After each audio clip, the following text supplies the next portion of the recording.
ভাবুন তো, রাতের অন্ধকারে এক নিঝুম গ্রাম, যেখানে বিদ্যুতের কোনো চিহ্ন নেই, কিন্তু হঠাৎ পাথরের স্পর্শে জ্বলে উঠল আলো।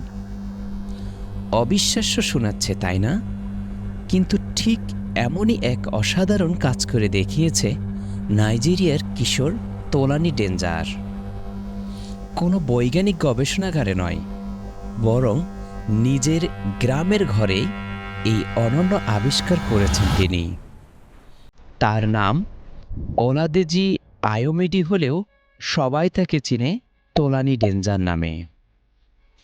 ইকিতি রাজ্যর ইরিঞ্জিয়ান এই কিশোর সারা বিশ্বের নজর কেড়েছেন তার এই অভিনব আবিষ্কারের জন্য। তার বয়স 16 বছর। এত অল্প পাথর থেকে বিদ্যুৎ আবিষ্কার করা অনেককেই অবাক করে দেয়। কিন্তু কিভাবে এমন অসম্ভবকে সম্ভব করলেন? 2023 সালের শুরুতে তিনি পাথর থেকে বিদ্যুৎ তৈরির গবেষণা শুরু করেন। তারপর এক পর্যায়ে নিজের সৃজনশীলতায় এবং কিছু সাধারণ উপাদান দিয়ে তিনি এমন এক পদ্ধতি আবিষ্কার করেন। তোলানির বাড়ির ভিতরে একটি ব্যাটারি রয়েছে, যা তারের মাধ্যমে ওই পাথরের সাথে যুক্ত। পাথরগুলোর শক্তি কমে গেলে আলোর ঝলকানিও নিভে যায়।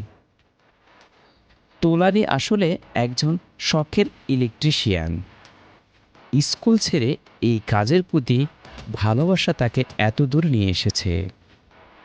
তার সৃষ্টি দেখে সবাই যেমন প্রশংসা করছে, তেমনি অনেকে সরকারের কাছে আহ্বান জানিয়েছেন যাতে তোলানির এই আবিষ্কারকে আরও এগিয়ে নিয়ে যেতে তাকে সাহায্য করা হয়। নাইজেরিয়ার মতো দেশ, যেখানে এখনও প্রায় কিছু অঞ্চল বিদ্যুৎহীন, সেখানে তোলানের মতো উদ্ভাবকরা যেন এক নতুন সম্ভাবনার বার্তা নিয়ে আসছেন। তার এই সৃজনশীল প্রচেষ্টা যেমন গ্রামকে আলোকিত করেছে, তেমনি মানুষের মনে জ্বালিয়েছে আশার আলো।